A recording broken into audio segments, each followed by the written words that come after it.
Welcome back, ladies and gentlemen, to another episode of the Black and Blue Pod, the show where we will talk shit, bruise someone's ego, and just here to have a fun time at the end of the day. I'm your host, Matt McLaughlin, with Timmy Gorman back on the show. We got a lot to talk about, both good and both bad at the same time, because God forbid Phillies teams be actually good all at once. We're like the Chicago of the Northeast. 76ers. We're going to talk with the 76ers straight off the bat because the Sixers, Joel Embiid and James Harden, are giving the double birds to every single person who said, we can't win, we can't coalesce, we can't mesh against this Toronto team. Everyone that picked Toronto as a 5 seed can go a fuck off completely after this win. 2 dominant wins, both by double digits, and it's just been wire-to-wire wins. And Tyrese Maxey's looked like a star, but we're going to get into all of that. So, Timmy, going into Game 3, coming off these 2 wins, how are we feeling going into the North?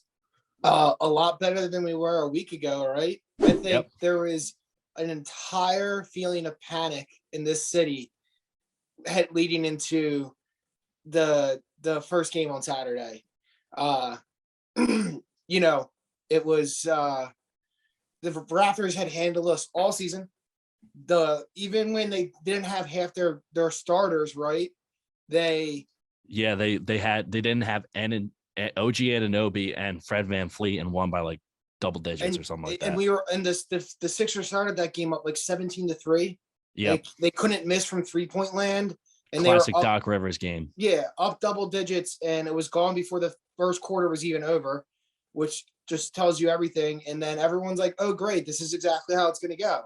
Like, they're faster, they're younger, they are tenacious on the boards. They're just overall annoying. They're like a fucking cockroach. They won't go away. Even last night when it looked like, oh man, this game is in cruise control, you can never put the game in the NBA, you can't put a game in cruise control ever. Tell the 2015 Clippers about putting something in cruise control and how they cost themselves a shot at the title.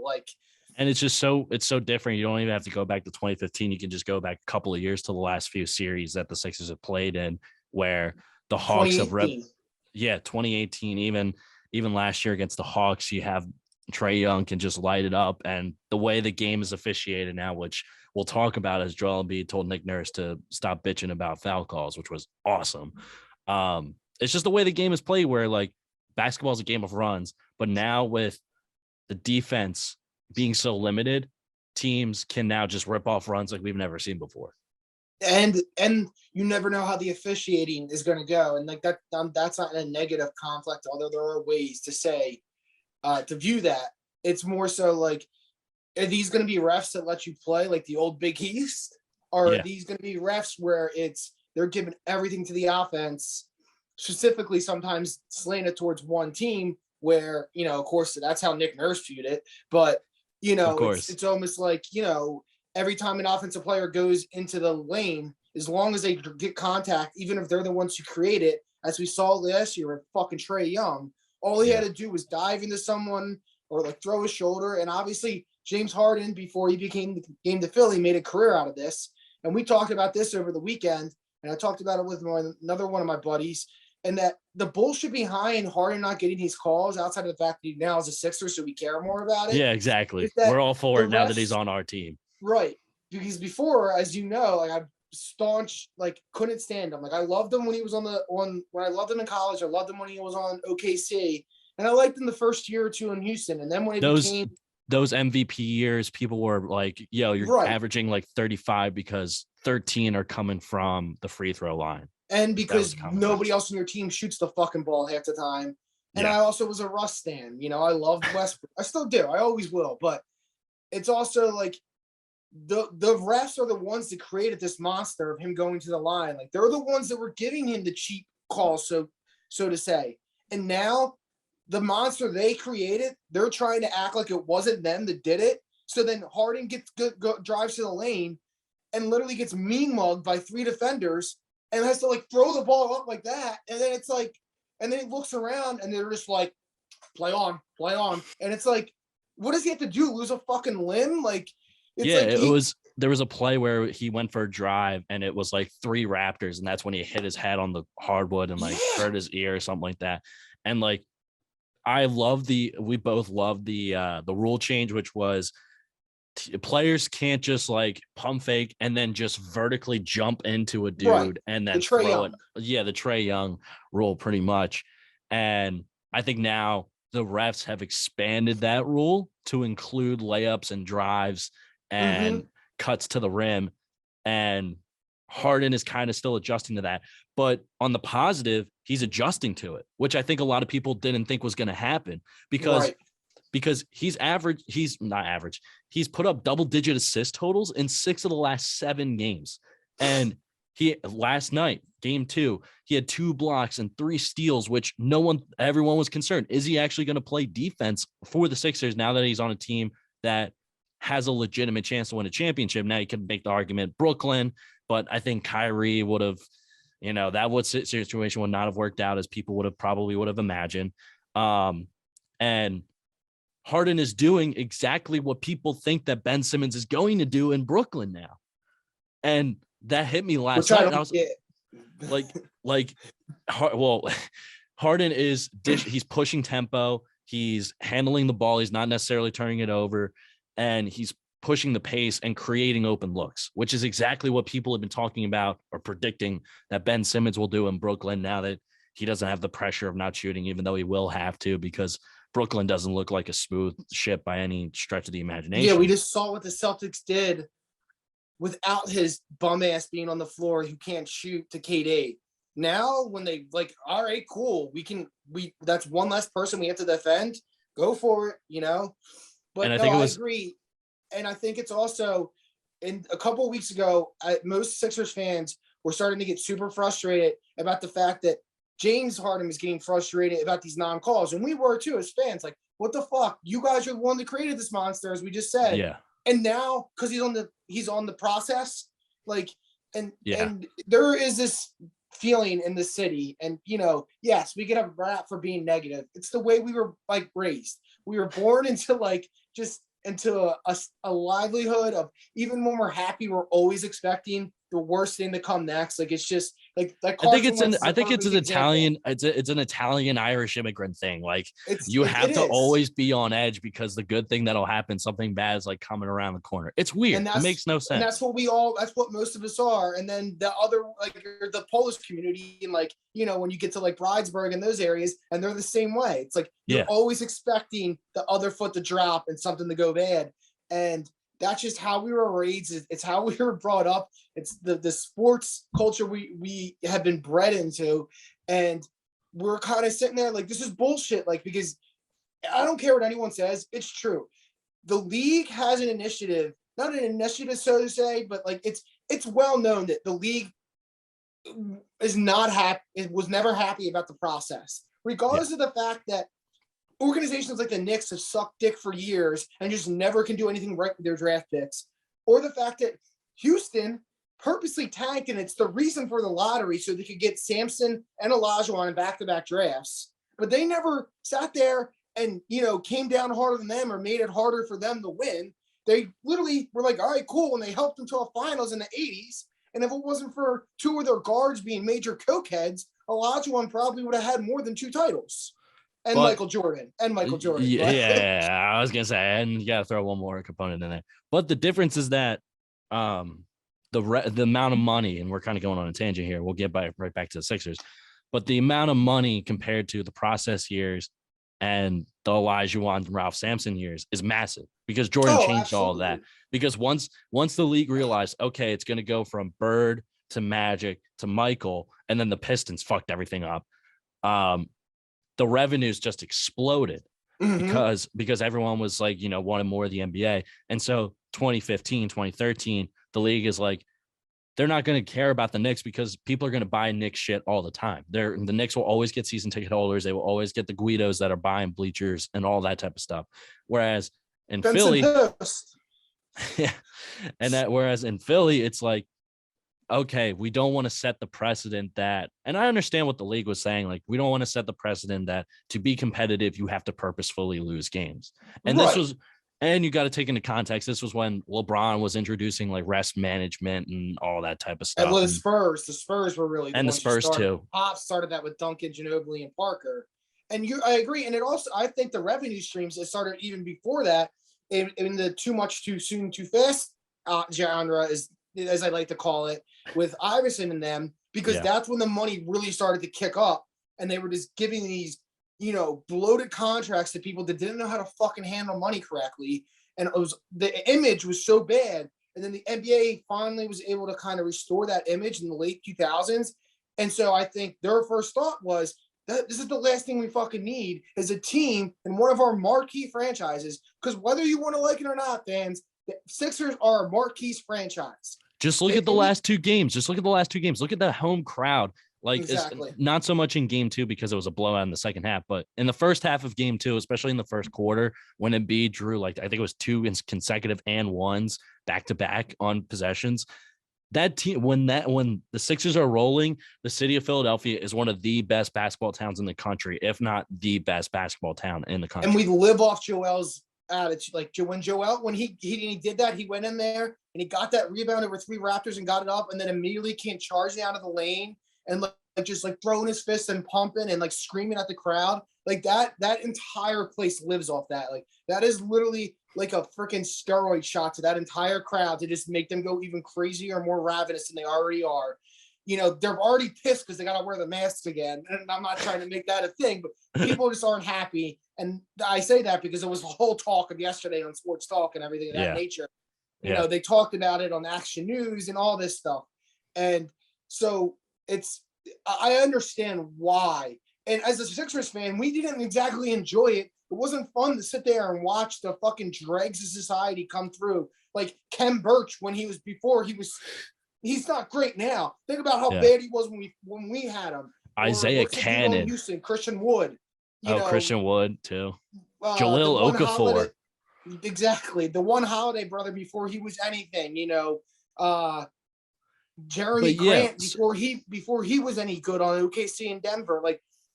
So it wasn't fun to watch these guys recycle through, other than the fact that maybe a star from a college team that you enjoyed, who usually wouldn't have had a shot, maybe could have got a shot at the Sixers. Like, if this was 7 years ago and Miles Powell came out, I would have loved it because I would have got to actually watch Miles Powell play for a couple of weeks in the NBA. But as it is now, he's probably a European player for his life. It is what it is. But so speaking of small guards, Tyrese Maxey absolutely exploding into the third star that I don't think anyone really expected him to take this massive of a jump this early in his career. Not even the fans, not even the Sixers fans did. But I think when we drafted him, everyone had this hope, because the second the mixtapes and everything the highlight reels came out of his Kentucky time, we all kind of were like, there's something there. And he didn't get a lot of time last year. It came in spurts, and we're like, this guy could be a better version of Shake because Shake was kind of, floundering away from what we thought he was going to become. And it's like, man, if we got him, maybe this is finally the answer to Markelle Fultz. Maybe this is what we wanted in Fultz. Maybe we got him. He's just going to improve his shooting. He was handed the keys to his offense, kind of on short notice, and it took some smoothing out. And there were bumps in the road, but there were also real big highs this season. And unless you're a hardcore NBA fan, there's really only Sixers fans that saw this kind of coming. And Saturday night was him putting the rest of the league on notice. Like, listen, this isn't just about Harden and Embiid and Tobias Harris, sometimes overrated contract. Like, I'm here too, and you're going to hear from me before this playoffs are over, whether you like it or not. So you can sit there and talk about Jaylen Brown and Jason Tatum and Trae Young and all these other guys, but guess what? I'm here to put my name into that ring too, and you're going to hear about it. And just to kind of put this statistically into perspective, in the entire 7-game Atlanta series, Tyrese Maxey totaled 31 points. He topped that in game 1 alone of this series, and that's just a microcosm of his development. And even if you dive further into his numbers, and we're not a big numbers podcast, but the numbers that do stand out, his 3-point percentage, his rookie year, 30.1%. That's now up to 42.7%. Like the third highest in the league, isn't it? Yeah, it's something crazy. It's like a top 10. It was at one point. I don't know if it's dove down, but yeah, and it's just the point that I was going to make with game 2 specifically was that he didn't score at all in the first quarter, and then the rest of the way he picked up the baton from Embiid and Tobias pretty much and led that second half, especially pulling up from like the Dietz and Watson logo and doing all this shit. That's like, he let the holy game fuck. come to him. And Yeah. that is something that young players in this league have, no matter how much talent you had. And Jason Tatum, who I am not a big fan of, I don't doubt his talent. I just hate how much ESPN and all these other, broadcasts just give him a constant blowjob because he plays for the Celtics. The dude's good, don't get me wrong, but if he played for anybody else, he would not be loved as much. When you don't watch, for me, I enjoy watching him because I don't listen to like Fox Sports 1 and like all those other guys talk the Celtics. I'm like, I just want to see him play. I enjoy watching him.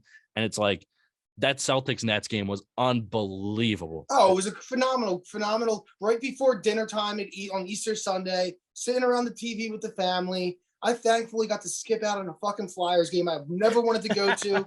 And because Killian wasn't exactly feeling great all weekend and was kind of being a nudge, I convinced Mary that we can't just leave him with other people right now. And I got to actually go and enjoy my fucking Easter dinner piled on top. It's the only meal I love just as much as Thanksgiving, and got to sit there and watch instead of great football, great playoff basketball.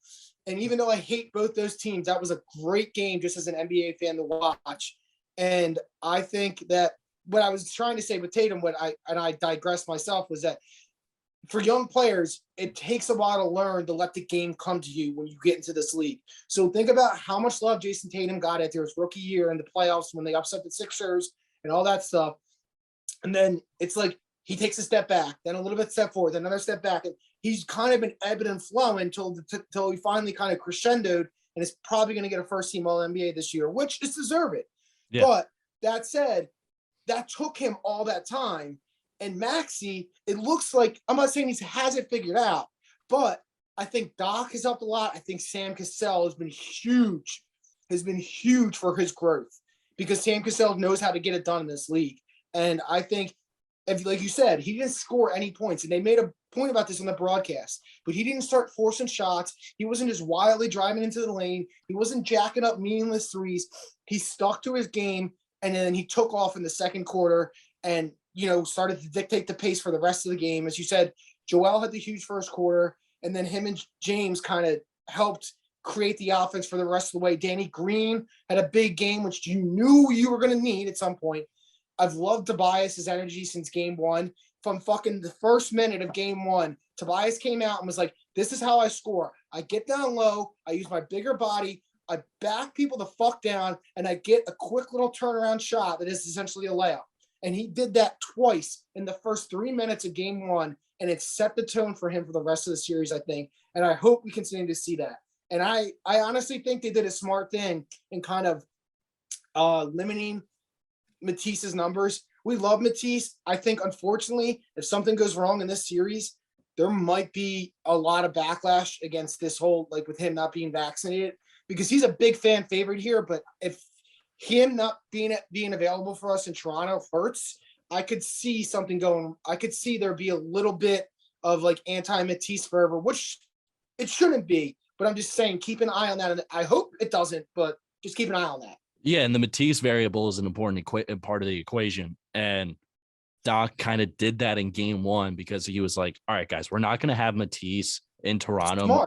So let's minimize his minutes. And that may work in the second round because he'll have fresher legs, most likely. I was thinking the same thing. And so that's the kind of spin zone that I'm taking on that.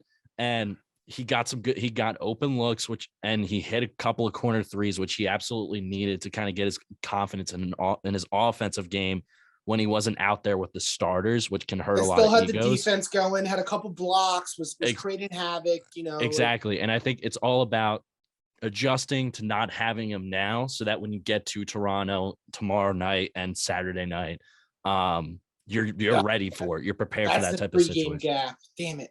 Yeah. I was like, when is that stupid fucking 3-day gap? Yeah, come? I know. It's actually, that's better. I have a wedding Friday. Sweet. So I won't miss the game. It's not your own, right? No. And these guys aren't basketball fans. They're St. Luke hockey guys. So the game would definitely not be on. Exactly. So let's transition into looking into game 3, at least, and game 4, possibly. Okay. Siakam. He's obviously a problem, can get 20 points in a heartbeat. And what do you think about one of the adjustments I would make if I'm Doc Rivers? B-ball Paul on Siakam. I agree. I was saying this to a friend this morning. I said, if you get Siakam's grill and you can stay with him, I think it can give him a lot of fits. His handle is suspect as fuck. Watch him do a crossover dribble, and it literally looks like a kid, like a grade school kid who's first learning how to dribble. You know, when you first learn how to dribble a basketball, and it's like you dribble like with your palms up like this and the ball in front of you. When he does a crossover, he literally is all palms and fingertips, and it's like it's if you're quick enough and you have someone that could be like, I think Matisse could, like, if he really wanted to lock down on him, if we could, I think Matisse could easily swipe the ball from him 3 to 4 times a game. The best defensive strategy that Doc could have is body him up, send a trap if you have to, send a double team, and then force him to take elbow jump shots. Because once he gets into the paint, I don't want Joel going after Siakam shot off the glass, because I think that's an unnecessary risk. And I think in multiple ways, it's a foul risk and an injury risk that we don't exactly. It's a foul risk and an injury risk. And Siakam just doesn't look that confident yet with his elbow jump shot. Like once he got forced into step backs and kind of one-legged fadeaways, which Paul Reed had a couple of good possessions where he was just stopping them. Sometimes Siakam got the better of him, and that's just better offense from a veteran at that point. Because here's the thing, if they don't win at least one of these games in Toronto, Matt, I have a feeling this is going 7. And that's the last thing the Sixers need. They do not need another tough game 7 where the whole world is looking at them that they're about to choke. So that's what closing in 5.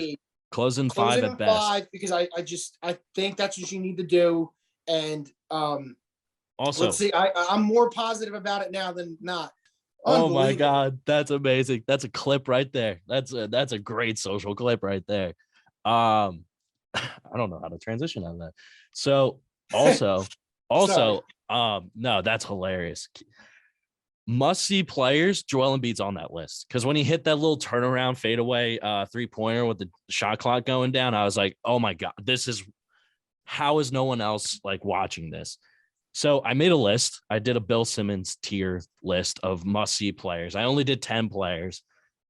And I put them into categories because I'm not going to rank them 1 through 10. The villains, I got Trae Young, Kyrie Irving, and Kevin Durant. Those are the villains of the league. Those are the guys you want to see, the Ric Flairs of the world. You want to see them either get their ass kicked or you want to root for the villain. So Trae Young, Kyrie, and KD, these are the most must-see players in the league. The holy shit, like jaw-dropping guys that are going to make some plays or explode for some type of insane performance. I have Ja Morant, Steph Curry, Giannis, and Jason Tatum. I have Jason Tatum in that because he can go off for 55, 57 in the same way that KD can. And then the last category, I like to call the Hooper's wet dreams category. These are the guys that a basketball lover wants to watch these guys and dissect their film. Joel Embiid, Luka Doncic, and Chris Paul. Now, do you think that is a fair? I can run through the names again. Do you think that is? Did I leave anyone off that you think should be on that list? Sorry, go. So I have. So this is just the list of 10 players. They're not ranked in any way. Most must-see players in the league. Simmons came up with this list, or you did? No, this is just me like doing my own Ben Simmons type ordeal. Yeah. So Luka Doncic, Joel Embiid, Ja Morant, Steph Curry, Kevin Durant, Kyrie Irving, Giannis, Trae Young, CP3, and Jason Tatum. Just making sure. Yeah, because I don't think there's anybody in Miami that people are like dying to go see, unless it's Bam maybe. But even then, you'd have to be a real weird fetish NBA fan. So 2 players that came to mind: Jokic and Dame Lillard. Yeah. The only reason I wouldn't put Jokic on this list is because he's very fundamental, and he's going to put up a quiet 25, 27 points, 11 rebounds, and 7 assists. He's the NBA stat nerds love, and that's why he'll most likely win the MVP when he shouldn't. And I shouldn't say that. If he wins, okay, I get it. We love Nikola Jokic. He shouldn't be this villain. he's not a villain. Yeah, exactly. I don't see him as a villain. Like, it's not like I'm like, oh, like, if he wins, he wins. It's nothing against him. Like, he's a phenomenal basketball player. Yeah. But he is the stat nerds guy because that's what they need to prove in their minds that he's better than Joel Embiid. Yeah. But eye test, you put those two on a basketball court and you tell a fan who's got rudimentary knowledge of basketball and just watches it from afar, who do you think the better player is? And I think 9 times out of 10, people are going to say Joel Embiid. So do you think he's must see? I think he's must see. He's must see in certain situations. Yeah. Like, he ain't been must see these first 2 games against the Warriors. Oh my God. Much. Yeah, this series has been terrible. Because that's credit to the Warriors. That's credit to Draymond playing like 2014-15 Draymond. So that said, but like when he's on his game and he's having one of those, like you said, like 35, 22, 14 assists, 3 steals, 5 blocks, like where he literally just fills up every stat. Anybody for that matter is a must see in that day. Yeah. But Jokic especially, because the way he'll go about it is so technical that it is kind of like watching poetry in motion. Mm-hmm. But there's days where you could go and watch him and it could probably be the most boring 25 and 10 you'll ever see. Yeah. Whereas Joel makes 22 and 12 look exciting every fucking day he does it. And Tyrese Maxey is slowly climbing up that list. I think there's a young crop of players like Tyrese. Anthony Edwards is in that conversation now. You had Ja on that list too, right? I had Ja. Right. I left Anthony Edwards definitely won. Dame time, but he's injured. He's injured. Same with Zion. I think Zion's must see. McCollum can be fun at times. He's definitely not part of that tier, but there's times when he's the wet dream. He's the wet dream category where you're like, I love watching basketball, and CJ McCollum is the old man's game, similar to CP3. Yeah, and when he cooks, he cooks. Yeah, like it would not surprise me if he somehow almost steals a game against Phoenix this series. Yeah, that wouldn't surprise me because he's already done that before. He put up 30 points in like the one win that Phoenix had, or that New Orleans had against Phoenix. So I wouldn't be surprised if that were the case. But let's move on. Let's go to the Phillies. 3-7 in their last 10. It's been not good. -12 in run differential. Zach Wheeler has not looked like the Zach Wheeler of last year. He hasn't gone a full 5 innings through 2 starts. He's given up a combined 8 earned runs in those first 2 starts. The Phillies have lost 3 of 4 to the Marlins, and they haven't scored 4 runs in the last 5 games, in 4 of the last 5 games.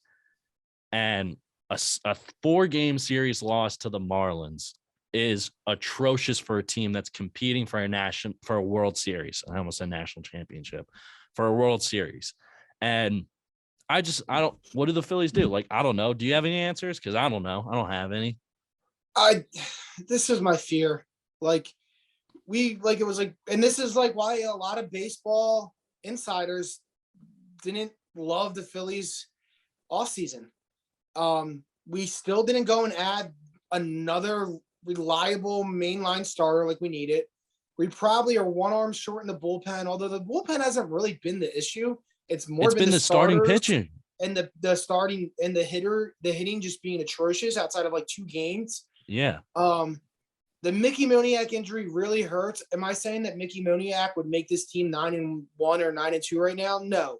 But no offense to Matt Vierling, he's a replacement level player at best. He's a guy you plug in 2 times a week if necessary when you want to give somebody a rest. He's in the Ronald Torreyes tier of roster. I hate to say that because he's a Notre Dame alum, and I love that he's on this team, and everyone's like, oh, but he hit 320. I'm like, yeah, he hit 325 at the end of the year last year in September when you're going against a lot of guys who've either given up or they're September call-ups themselves. And it's a lot of like, you're playing against the same guys you just probably were beaten up in AAA. Yeah. And now they're in the major leagues where they really don't belong. Yeah. So, it's also as much as it sucks, it's been very redundant. The Schwarber and Castellanos thing is looking like it's been very redundant. Girardi, once again, his man management is leaving a lot to be desired. the Alec Boehm situation needs to start to get figured out. It fucking boggles my mind how this fan base wants to give up on him so easily. But do they? Because he did get that standing applause after he said, "I want to fucking leave." Because he was Philly like. He came out and he's like, my bad. Like I did say it. Yeah. Shit happens. But that said, he's still not getting enough playing time, and he's hitting 700. And people will be like, "Oh, it's a small sample size." Well, every game he's fucking played and he's hit. Yeah. Meanwhile, this organization and these fans have given Rhys Hoskins chance after chance after chance. And the best he's ever hit in a season is like 263, maybe. And someone will be like, "Oh, he's a 30 home run guy." He's only hit over 25 home runs once in his career. Once. And it was that rookie season where he exploded out of the gate. No. Or was it the year after? It was the year or two after that. Because he was really bad his second season too. And it's nothing against Rhys, but the only reason Rhys Hoskins is still on this fucking team is because he gets down on his knees and blows Bryce Harper after every game. Like, it's the only reason he still has a first base job. And people can be like, "But Bomb's defense." Okay, well, that didn't seem to bother you guys when you were getting hard-ons for Schwarber and Castellanos, and they're just as bad, if not worse. Schwarber, if it's not a ball hit directly to him, he cannot chase shit down. He literally let 2 balls against the Marlins in the same game drop in front of him because he was playing so goddamn deep.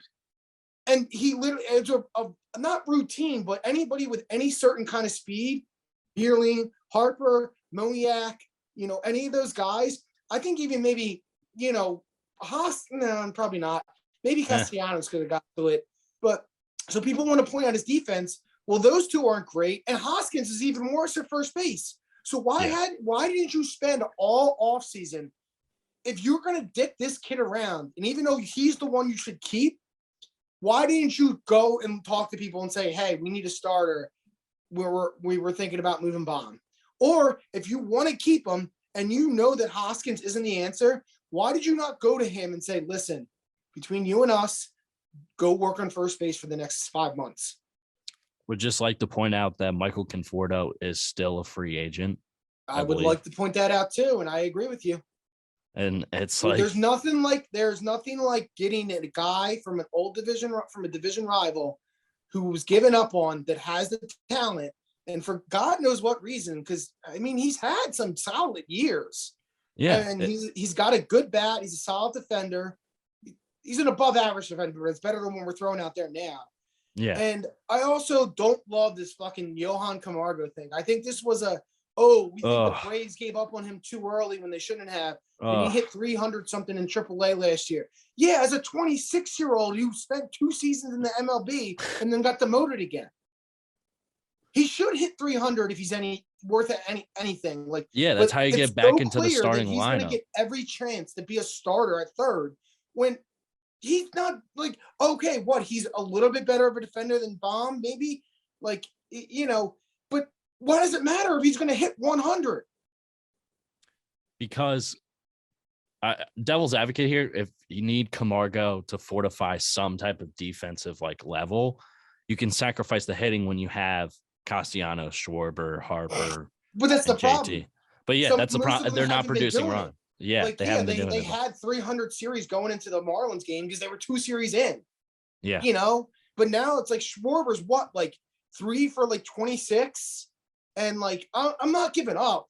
There's still time, but there's a lot of questions that already need to be asked 11 games into the season that should have been asked before the season started. No, and I get that it was a quick spring training and everything like that, but they still need a starter. Wheeler clearly either isn't healthy or, needs to get his head out of his ass. Nola, once again, is proving that 2018 must have been a fluke. Ranger, I think maybe kind of sorted himself out a little bit Saturday. We'll see. Let's hope that the league didn't fucking creepy ass camera. The baby's camera will if it picks up enough noise from downstairs, like me yelling, it'll go off upstairs. Or sometimes it just goes off there's a ghost walking through the room. Paranormal activity. Something like that. So I think here's a glass half full way to look at it. It's not like Utley and Howard team. Those teams always came out of the gate smashing the ball. They always took a month or 2 to get ready. You play 162 games for a reason. There's still plenty of time, right? But you can't just keep saying there's still plenty of time, because before you know it, it's the fucking All-Star break, and you're 5 games under 500, and you need to start moving mountains to think about making the playoffs, even with an additional 2 spots. And Nationals, that the year they won the World Series, they started out like dog shit and then turned it around second half. And even if you want to look at the opposite side of things, last year Mets came out red hot and collapsed. Phillies were even in first place until late July. Exactly. The second year in a row, and then there's the other one where it's like the Phillies, when they made the playoffs in 2007, the first year they had made it in all those years. I remember it was late July, sitting in the shore house your brother and I rented with all our friends. It was it was one of those Fox Saturday baseball games, and it was the year that Rollins came out and said we're the team to beat, and they were like 60-62 or something. Yeah. And me and all my buddies were sitting in that living room looking at each other, and we're like, man, this fucking team, let's just give up. And they went on a tear, and it was some of the most enjoyable baseball I've ever watched in my life those next 2 months. And and seeing them, and yes, they lost the first round, but they made up for it the next year more than enough. I think we can all agree. Exactly. And just to kind of give fans an idea, like, I think May 5th is right around that's what really starts the gauntlet for the Phillies, because just looking at the schedule for like that around that time for May, they have series against the Mets from May 5th on to about really till the end of the month. So they have to play the Mets 4 games. They have the Mariners 3 games. They have the Dodgers for 4. They go out to the West Coast for a little bit.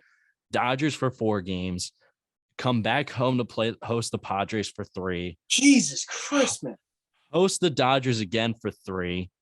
Then go to Atlanta to play the Braves. And then they end the month with a 3-game series. With a 3-game series at New York to play the Mets. Then they come home to play the Giants. And then that kicks off their July as the last game of that Giants series against So they essentially play every team that made the playoffs in the NL at some point in the last 3 years, and is a contender to make it back there this year. Plus Seattle, who is a dark horse in the West. Who was not JP Crawford's going to be hungry to prove himself. Who they were no slouch last year either. They almost made the playoffs. They just missed the second wild card spot, and they brought up their best pitching prospect and and signed, whether or not he'll live up to that contract, but signed Robbie Ray and fortified their outfield with the bats. So they're definitely not a team to sleep on. It's like any Philly sports team, anything can happen. And I feel like I'm the meme of the guy who's like got a towel and he's like sweating and he's got the 2 buttons in front of him. And it's like Phillies either do dog shit and get a wild card berth and win the World Series. Like the guy in Airplane. Yeah, exactly. I just feel like that, but we'll see what happens. Thank you all for tuning in to another episode of the Black and Blue Pod. Be sure to like, comment, subscribe on YouTube. Follow us on all of our social media platforms. We'll be posting clips there, and we will catch you all in the next episode. So thank you all for tuning in to our lovely voices.